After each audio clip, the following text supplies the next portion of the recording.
আসসালামু আলাইকুম রহমতুল্লাহ। সুপ্রিয় দর্শক মণ্ডলী, আমি কিন্তু আজ দেখতে দেখতে ঘুরতে ঘুরতে চলে আসলাম সেই শিকদার বাড়ির নৌকার যে মালিক তার বাসায়। ভাই খুব অত্যন্ত ভালো একজন মনের মানুষ। ভাই আমাকে কিন্তু অনেকবার বলছে যে ভাই খোকন ভাই আপনার বাসায় আমার বাসায় একদিন যাবেন।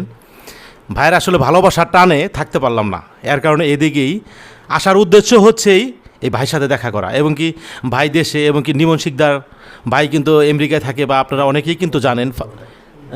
যাই হোক থাকে, ভাই কিন্তু বাসায়, ভাইও খুব ভালো মনের একজন মানুষ।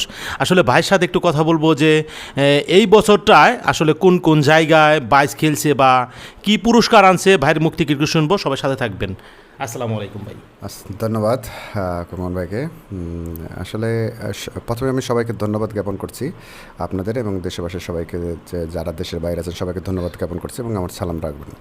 এবার আসলে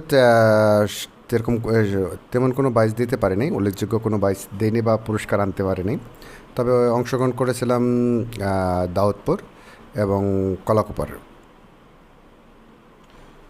সুপ্রিয় দর্শক মণ্ডলী, আসলে ভাইকে আর একটা কথা জিজ্ঞাসা করব, সেটা হচ্ছে যে ভাই আসলে আপনারা বাইচ দেওয়ার সময় কি কি সমস্যা পড়তে হয়, যদি ভাই একটু বলতেন দর্শকের মাধ্যমে। ধন্যবাদ। আসলে আমরা বর্তমান যে সমস্যাটা ভুগতেছি সেটা হলো যে বাইচে যে দর্শক আসে, বিশেষ করে বুট নিয়ে বা ট্রলার বলি আমরা, আর হলো সিবুট, এই দুইটা মারাত্মক ধরনের ক্ষতির সম্মুখীন করতেছে আমাদের। মানে বাইচ দেওয়ার মতন অবস্থা আমাদের থাকে না। দেখা যায় যে এই স্পিড বোট এবং সি বোটের কারণে নৌকাগুলো ডুবে যাচ্ছে, এবং দেখা যায় নৌকার আগেই তারা চলে যাচ্ছে। সে আর আমাদের যে নৌকাগুলি, ঘাসের নৌকাগুলো, সেগুলো অল্প ঢেই পানি উঠে যায়, একটা বিতর্ক সৃষ্টি হয় বা মারামারির সৃষ্টি হতে পারে, নানান সমস্যা হতে পারে, নৌকা ডুবে যেতে পারে, বাইচটাকে অসুন্দর করে এরাই। তো আমি এটাই সবথেকে বর্তমান বেশি সমস্যা ভুগতেছি আমরা। ধন্যবাদ। সুপ্রিয় দর্শক মণ্ডলী, এর কারণে সবাইকেই বলবো যে আমরা যেখানে এই নৌকা বাইচ দেখতে যাই সেখানে আমরা সবসময় একটু সতর্কভাবে চলবো।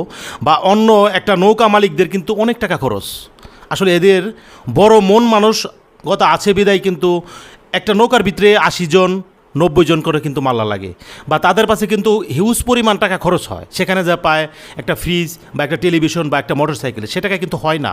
কিন্তু আপনাদের জন্যে যদি একটা বাইচ খেলতে যেয়ে সেখানে একটা নাও ডুবে যায় বা একটা ক্ষতির সম্মুখীন পড়তে হয়, তখন কিন্তু খুবই একটা প্রবলেম। তাই যেখানে আপনারা বাইচ দেখতে যাবেন, আপনারা খুবই স্পিড বুটগুলো বা এমনি ছোটো ছোটো বুটগুলো আপনারা সাবধান সহকারে চালাবেন। আর ভাই কিন্তু আর একটা কথা বলবো, ভাই কিন্তু খুবই মাছ মারার একটা ভক্ত। আসলে মাছ মারাটাকে অনেক ভালোবাসে ভাই। আসলে ভাই কয়টা বসে আছে আপনার কাছে? আসলে গুণা নেই কয়টা বসি আছে, 15-16টা আছে। মাছ মারাটাকে খুবই ভালোবাসেন ভাই? এটা আমার ছোটোবেলাতে শখ, বাবাকে দেখেছি, সেই থেকে আমারও ছোটোবেলা থেকে শখ এখন পর্যন্ত আছে।